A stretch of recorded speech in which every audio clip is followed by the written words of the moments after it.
them. Stop trying to tell them about themselves. Stop trying to correct them. Just let them do what they want to do and be who they want to be. My way, I sure I want it my way. My confession set me free, I'll never go away. We going up now. We was all asleep and now we up now. Said he never leaving, now he stuck around. Dodge the bullet, he the one that told me duck down. What's up, everybody? Welcome to another episode of Journey with Jazz. Let's get it. Let's jump in. The message for today is called Independent Encounters. Independent Encounters. And the way I'm going to break this down today is I'm going to make it an acronym. Y'all know I'm studying for the bar, so everything is an acronym, okay? And that's just going to make it very clear and help it be very memorable when we think about an independent encounter. So let me tell you what an independent encounter is first. An independent encounter is when you, yourself, or somebody else have a personal meeting with God. You have a personal, I don't want to use the word in the definition, but you just have a personal encounter with God. It's just you and God. There's nobody else. That's it. It's God in his fullness in you. That's what an independent encounter is. So let's chop it up about ways that we can have independent encounters with God and reasons why we should, and reasons why those that we care about and we love should as well. An independent encounter is literally independent from you. Independent from me. So if I'm praying for somebody and I'm not thinking in my mind, I want this person to do this differently. I want this person to change. I want this person to encounter God in this way. I have to realize that sometimes it's going to be independent from me. It's going to be independent from my hand. That means that my hand can't be in it. That means that I can't control the situation. I can't control their journey with God. I can't control the way that they relate to God and experience God. It has to be independent from me. That means I have to release control, which leads me to it's necessary to release control for somebody to have an independent encounter with God. I can want it bad for them. I can try to manipulate the situation and I can try to send them scriptures and be a godly influence in their life, and that's great. But ultimately, I have to release control, because once I release control, that allows God to move in their life. That allows me to stop trying to hover over it and control it and baby the situation so that God can actually meet them in their life. It's necessary to release control. And sometimes it's hard to release control because you're scared. What will happen if I actually let go? What will happen if I take my hands off of this? If I let God have this completely? And that leads me to D. Sometimes to release control, you have to do nothing. I know if y'all go-getters like me, you want to get it. You want to secure the bag. You want to be able to control situations in your life. But there are some things when you want somebody to have an independent encounter with God, when you want an independent encounter with God, you feel like you got to work for it. You feel like you got to manipulate it. You feel like you got to go here and do this and do that. But sometimes you just got to do nothing. Sometimes you just got to sit still and understand that God can still meet you where you are. Understand that God can still meet that person where they are. Do nothing. Do nothing. Take your hand off of it. Let God have complete control over the situation. And that leads me to E, which is even if. It can be scary to release control. It can be scary because when you're in control, you feel like you can predict the outcome. Okay, if I do this, then this will happen. Okay, if I say this, then this will happen. But when you actually release control, now you're saying, God, you take it. You take that person's heart. You take that person's life. I can't control them. I can't change them. So you do it. And E is even if. Even if this person goes way off and I feel like, they just completely off track. Even if this person does something that even hurts me or offends me. If a friend, who has strayed away from God does something that hurts me in that mentality that she's in, sometimes it takes for them to do that. Sometimes it takes for them to be way off to really have an encounter with God. Think about the woman at the well, the Samaritan woman. She went at the hottest time in the day. The hottest time in the day to actually draw a pitch of water, to draw from the well. This is times when you don't go there. You don't go to the well because it's hot. And that's why nobody else was there. And she was trying to intentionally, it's likely that she was trying to avoid everybody else. But if you think about it, that's when she encountered God. That's when she encountered Jesus. Jesus met her at the well. Jesus told her about herself. He identified with her and he said, okay, I know that you have 5 husbands. And he introduced to her the water of life. He said that those who believe in me and trust in me and have faith in me, I know a well that will never go dry. They'll never thirst again. And she had an independent encounter with God. It wasn't anybody else that introduced her to him. It was just her and Jesus. So sometimes it takes for people to be at rock bottom. Sometimes it takes for people to stray away. Sometimes it takes for people to do things that can be hurtful or that you don't understand. But the whole point is they still have that independent encounter with God. Sometimes it takes for them to actually go that far to realize that there's no fulfillment in the things that they're doing. That's what allows them to have an independent encounter with God. So we did I, it's independent from you. N, it's necessary to release control. D, sometimes you have to do nothing. And E, even if things happen that you don't want to happen, your biggest fears happen, you know that sometimes that's necessary for them to have that independent encounter. And why do we want people to have independent encounters with God? Well, for me, it's draining to try to do it yourself. It's draining to try to persuade or convince or manipulate God and his word. He's big enough. He's strong enough. He's powerful enough that he can have an encounter with somebody and completely transform their lives. And sometimes it does not involve you. Let's move to P. It stands for prodigal. Let's think about the prodigal son in the Bible. He left his father. He left his father's house, who had all the riches and glory. He was literally his heir, and he had so many things in store for his son. And his son had to leave. It was necessary that he left and went by himself and tried to figure life out for himself and try to make a living for himself. And basically, they said that he was with swine, like he was dirty, he was filthy, and eventually came back to his father. And his father was waiting with open arms. And that's similar to our relationship with God, because sometimes we have to drift away and leave in order to see that the thing that we think is going to fulfill us won't fulfill us. We tried this. We tried drugs. We tried sex. We tried alcohol. We tried parties. We tried being out in the streets. And we realized something's still missing. We realized we don't have fulfillment. We tried trying to hustle and make all this money. We tried trying to have, even in the church, trying to have big ministries and a big fan base. And we realized that it still did not give us fulfillment. So we have to go out sometimes to be a prodigal son in order to realize that we're still not fulfilled. We're still not complete. And that's what brings us back to God. But guess what? You have to do that yourself. I can easily tell somebody my testimony about when I drifted off and I got off track, but it's not until they experience it themselves. It's not until they realize it themselves. It's not until they had that encounter like Saul had in the Bible when he was persecuting Christians. He was literally on the road to Damascus on his way to persecute Christians and arrest Christians, when Jesus knocked him silly, basically with a beaming light, and showed him his presence. And Saul was in awe and fear and in terror. And Jesus said, "Why are you persecuting me?" Saul had a personal, intimate encounter with Jesus, and that's what changed his life. He knew what the Christians were preaching. He knew what Jesus was going around teaching. He knew what the beliefs of the Christians were, but he didn't have a personal encounter. He didn't have an intimate encounter. He didn't have an independent encounter that involved nobody else. It wasn't until he had that encounter that changed his life. It wasn't until the prodigal son had to go off by himself and realize that what was out there wasn't fulfilling him. That's what changed his life. That's what brought him back. That's what made him realize what this world offers is empty. It's the independent encounters. We can listen to sermons and we can hear my message and we can do this and do that and basically experience God through other people. Yes, and that's great. And that can encourage us and fuel us. But it's not until we get by ourselves. It's not until we pray to God ourselves. It's not until we get real with ourselves and by ourselves when we can have that intimate encounter. We can have that independent encounter. Sometimes you got to let people go. Let them hit rock bottom, because that's where they'll figure out that God is their anchor. Let them realize, let them be broke, because that's when they'll figure out that God is their provider. Let them struggle, because that's when they'll realize that God has them and he's for them and not against them, and he has a plan for their life. Sometimes you got to let people go, and that's when they actually fall into the arms of Jesus.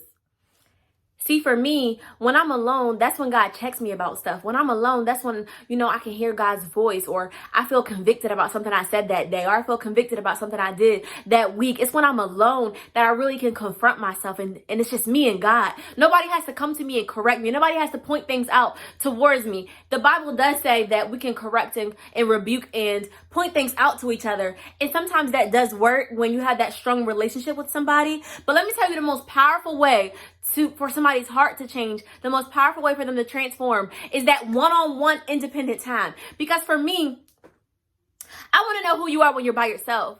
I want to know who you are when it's just you and God. I want to know who you are when nobody is watching you. See, you can put up a front for me and do the things that you think that I want you to do, and act how you think I want you to act, and say what I think you want you, what you think I want you to say. But it's not until you're by yourself that's who you really are. And so I would rather for somebody to completely be reckless and completely be ratchet and completely be raw when they're around me, because they're being who they are. They're being who they are by themselves. Don't put up a front for me, because ultimately who you are is who your character is when nobody is watching. That's why you gotta allow that prodigal to happen. You gotta allow that person to drift off. You gotta allow that person to give into their desires. Stop trying to control them. Stop trying to tell them about themselves. Stop trying to correct them. Just let them do what they want to do and be who they want to be. Because that's when they have that independent encounter with God that has nothing to do with you. That's when they're apart from you and they're able to really hear the things that you used to say to them. That's when they actually think about it. That's when they actually think about who God is in their life and how much they need them and how much they're dependent on Him and how they can't do it without Him. But you gotta let Him go. Okay, P was prodigal. The next E is experience. Allow for somebody's experience with God to be theirs. Their experience with God is not for me to see. It's for them to experience. I have to have enough faith and trust in God to know that He can encounter them and allow them to experience Him without me seeing it. So we don't look at people's behaviors. We don't look at, oh, they doing this, oh, they still doing that, oh, they still cussing and fussing, oh, they still fighting. We don't do that to determine where they are with God, because we don't know where they are with God. Ultimately, only God knows what's in somebody's heart. And so it's not for me to see it. It's for them to experience it.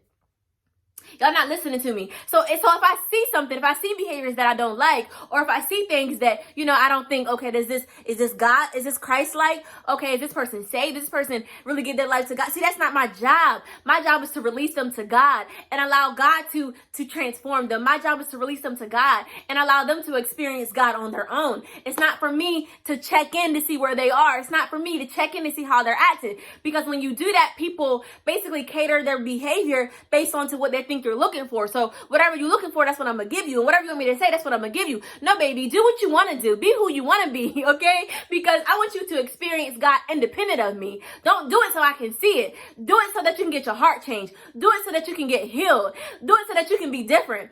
Do it so that you can really fulfill your purpose that God placed you on this earth to fulfill. Do it for that reason. Don't do it for me. That's why I gotta be independent of me, because I don't want you to do it for me. I want you to do it so that you can live your best life and really be free.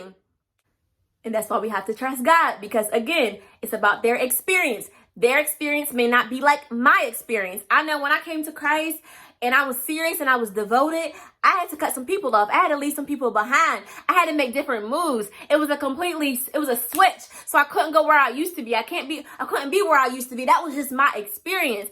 So since that was my experience, I might look at somebody else's life and think that should be their experience, that they should be cutting this off and cutting that off, that they shouldn't be hanging with this person or that person. But their experience is different than my experience. That's why I can't look to see it. I have to understand that God can still be doing it, even though He may be doing it differently than He did it for me. He may be doing it differently than He may did it for my friend. Okay? It may be completely different. So somebody's walk with Christ may look different and sound different and all these different things than how it was for you. It's their own personal experience. Y'all following? Y'all keeping up? We're going to keep rocking. So the next thing is in, and that's new thing. See, when you take your focus off of something or off of somebody or some situation, you're opening the door for God to reveal new things to you. Because when we get fixated on something, we're consumed by it. So we're thinking about it. Remember, we try to control it. So since we try to control, we're trying to plan things out. We're trying to map things out. We're trying to say, well, what if this happened? And if this happened, then this could happen. Y'all know the picture that I got to really map this out? On the movies when there's like this conspiracy going on and there's this one guy and he's trying to figure out all the details of this conspiracy. It's kind of like how a detective does, right? And so you go into the room and you see all these papers on the wall everywhere. And they got this part connected to that part. And they got this part connected to that part. And they got this part connected to that part. And this person is connected to this person. And they seen this person in Italy. And they seen this person in France. And they seen this person in Canada. And they seen this person. And it's like all this stuff is overwhelming to look at. But it's all the different pieces that they're trying to map together, right? Y'all know we do that in our minds sometimes. We do that in our friendships. We do that in our relationships. We do that in our marriages. We do that with the people that we work with. We do it with the people that we just on a day-to-day vibe with. We're always trying to figure things out. We're always trying to figure out what they mean when they say this and what they mean when they did this. And I don't like how they moving. And if they did this today, the next week they finna do this. And we spend so much time trying to control people's behaviors and trying to figure people out. God said, throw all that away. You know the scenes when they just get tired of trying to figure it out and they got to start from scratch? Take everything off the wall. Just start taking it off the wall. That's what I had to do for my mind. Just start taking things down and throw it away. Matter of fact, I'm burning it. Because if you throw it away, you can go back and start unraveling stuff and looking at stuff. But I'm burning it. I don't even want to see it anymore. I don't want to see the theories that I had in my mind anymore. I don't want to see the plans that I had for other people's life in my mind anymore. I don't want to see the plans that I had for my own life in my mind anymore. I'm taking it all down and I'm throwing it away because I want God to do this, baby. I don't want me to have to figure this out. God is going to have to do it because I only have so much power. See, I couldn't save myself. I couldn't do it for myself, so I can't do it for somebody else. So therefore, I'm taking everything off the wall and I'm saying, Lord, you're going to have to do it. You're going to have to change my friend's life. You're going to have to do it. When Kamari gets older, I'm sure he's going to be tempted by this. He's going to want to do this and engage in this. And I'm going to have to say the same thing. God, he's going to have a personal encounter with you. I can't try to figure all this stuff out. I can't try to manipulate all this stuff because it's too much for me. It's too draining for me. So God, I'm throwing all this away and I'm asking you to do it. And when I throw all that away, now God will be able to give me a new perspective. That's why N is for he's able to do a new thing. Because I cleared the clutter of all the things that were coming in my mind. And now he's able to give me a new perspective. So now I'm able to see growth in somebody's life. Now I'm able to see the way God is moving in somebody's life. Now I'm able to focus on myself. What am I supposed to be working on? What am I supposed to be doing? How am I supposed to be building my ministry and my family and my marriage? It's space now so he can do a new thing in my mind. The next one is D, and that's deny. See, because when somebody encounters God for themselves, they cannot deny it. They can't deny it. They can't say, oh, that's just some religious stuff. No, because you encountered him yourself. You got in a car accident and he spared your life. You encountered him yourself. You were failing in this class and somehow, some way your grade came up and you passed the class. You encountered him yourself because you knew that you made that prayer and he did it for you.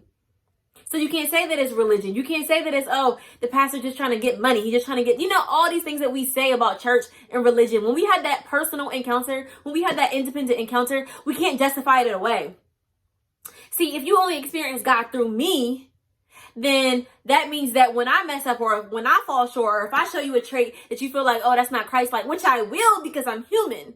Don't just experience God through me. Don't just experience God through a pastor or through somebody that you're close with because they're gonna let you down. They're gonna fall short. You gotta have that independent encounter with God, just you and God, because then you'll realize, oh, God is holy. Oh, God is perfect. Oh, God is righteous. Oh, God has my best interest at heart. Oh, he loves me. He'll never leave me. You're not going to be able to deny it. You can deny something that I say. You can deny some theology that you heard, back in your Catholic school. You can deny any type of religious thing, but you can't deny God's presence. E is external. And I already touched on this a little bit earlier, but the main thing here is I don't need to look on the external to see where somebody's growth is. I don't need to look on the external. I don't need to look on the external because God says that man looks on the outside appearance, but he looks at their heart. So therefore, I can easily say, oh, well, I see this. So since I see this, this is what they need. Oh, well, I see they're doing this. So they're doing this. And so that must be because of this. And this is what they need. I don't have the answer. Lord, I don't have the answer. This is my prayer to God. Lord, you got the answer. And instead of dealing with the external, God, you're going to deal with the internal. You're going to see what the cause is of the external. It's one thing to deal with the symptoms of something. It's one thing to take medicine for the symptoms of your cold. It's another thing to get prescribed medicine that actually takes care of the cold, that actually gets to the cause, like the actual root, the actual bacteria infection that's in your body. The thing that heals that is going to take care of the symptoms. It's going to wipe out everything because it's getting down to the root. And that's what God does. He gets down to the root. He lets people see themselves and see who they really are on the inside. That's why we can't walk around trying to front and think and show people, oh, you know what I'm saying? I'm holier than thou, or oh, I'm like this, or oh, I'm like that. We can't do that. We got to be careful with that. We got to be careful with that because ultimately God is looking at our hearts and he would much rather for us to be making mistakes and falling short and still walk in humility and still know that it is by his grace and by his blood that we are saved versus being holier than thou and self-righteous. He'd much rather us walk in grace. He'd much rather us walk in humility and understand that we're broken without him, that we're desperate for a savior. He's worried about the internal. If you look at Jesus and his ministry and his life, he always talked to the Pharisees. What about the internal? Those of you who are sinless, who have no sin, you cast the first stone. Because y'all are ready to judge and look at the external, but I know what is in your heart, and in your heart is judgment. So that's why when we're praying for people and we want people to change and do this and do that, we have to understand that we cannot go by what we see. We walk by faith, not by sight. We can't go by what we see on the outside. We have to trust and believe that God is doing something in their life and continue to pray for them. And the thing about letting God do it is it takes the pressure off of you. Because let's say you got a friend that you're really close with and you're trying to meet all their needs, texting them in the morning, hey girl, how you doing? And making sure you're coming over all the time, and making sure whenever they call you, you're quick to answer, you're quick to give advice, you're quick to encourage them. So you're constantly, you're almost like helicoptering over your friend. Helicoptering over your friend, helicoptering over your boyfriend, helicoptering over your wife, your husband, whoever it is. You're continually trying to make sure you're always there, to make sure they're always comfortable, to make sure they're always good. And when you do that, sometimes it's at the expense of yourself, because now you're so focused on them and what they're doing and what they need that you're not focused on you and God. And secondly, when you continually keep them in a place of comfortability, you're not allowing them to really see themselves. So as long as they're comfortable, they're not challenged. As long as they're comfortable, they're not convicted or led to change. As long as they're comfortable, they don't have a need for God, because whatever they need, you're right there. Whatever they need, you're right there. Whenever they call you, you answer. Whenever they say come over, you come over. So you're keeping them comfortable. Because you want to make them feel like they got you whenever. You want to make them feel like, oh, you're dependable, you're always there for them. Well, guess what? If that's where you are in their life, you're almost trying to fill the void of God. And you have to take a step back to allow God to fill that spot. You got to take a step back. Lord, you do it. I'm not going to be at their beck and call anymore. I'm not going to worry myself to death anymore. I'm not going to continually try to be in their face and make sure they're good and make sure they got everything they need anymore. Now, I'm going to take a step back, because I need them to realize that you can provide all their needs. I need them to realize that when they have something going on in their minds and they don't know what to do, they can talk to you. They can pray to you. They can go to you. They can open your word. They need to have direct access to you, God. So I'm taking a step back. And that's why the next N is needs. I don't know if I said that before. The next N is needs, because you have to realize that you cannot meet everybody's needs. And as long as you try to meet everybody's needs, you're not leaving space for God to move in their life. And finally, T. And T stands for this time. I'm going to speak over your life, okay? Whoever is watching this time is going to be different. I don't know what your this time is. I know what mine is. This time is going to be different. This time, when you allow God to have an independent encounter with somebody, when you release that control, when you do nothing, even if it leads to something that you don't like, even if it leads to something that you didn't see coming, watch what happens this time. It's going to be different this time, because now they're going to experience God for themselves. Now it's not going to have to be vicariously through somebody else. Some people are vicariously saved. They're saved through somebody else. It's only when somebody else sends them a scripture, it's only when somebody else say something to them about God that they even engage with God. No, this time it's gonna have to be God, because I'm stepping out of it. My hands are out of it. So it's gonna have to be God. If it's gonna happen, it's gonna have to be Him. And if it's Him, He's able to go deeper. If it's Him, He's able to deal with the real you, not the you that you give me or the you that you pretend to be. He's able to meet you where you're at, for real. And you don't have to be a version of yourself for me. You feel what I'm saying? This time it's going to be different. This time it's going to last, because now God can go deeper and He can uproot some things. And He can plant new roots inside your spirit. He can plant new seeds inside your spirit, which will grow roots stronger and eventually grow to bear fruit. This time is going to be different. This time, you're not going to be tossed to and from with the waves of life. When something comes up, oh, whatever, God is not for me. Oh, whatever, I can't do this no more. Oh, whatever, I give up. No, baby. You're like that because your faith was, you had vicarious faith. It was through me. So as soon as I'm not engaged with you, and as soon as and not speaking life into you, or when I'm down and I'm not able to be all that I can be to you, now you're giving up, now you're throwing in the towel because your faith was through me. But now this time is going to be different because now it's going to have to be God. Now he can build that rock solid foundation inside of you. So no matter what I'm doing, you're still grounded. No matter what I'm doing, you know who your God is. No matter what I'm doing, you know who you serve. No matter what I'm doing, you love God with your whole heart, mind, and soul. You're devoted to him. I can be over here and you're still devoted. I can be over there and you're still devoted. Nobody's holding you down. Nobody's holding you down because God is your anchor. This time it's going to be different because now you're going to have an independent encounter with God. It's not going to involve anybody. Nobody's going to see it. Nobody's going to have to witness it. It's just going to be you and God. It's an independent encounter. Thank y'all so much for tuning in. I'm so happy and I'm just overjoyed to just release this word. This is the word for my life. And I just pray that y'all can subscribe to this word and this channel, by the way.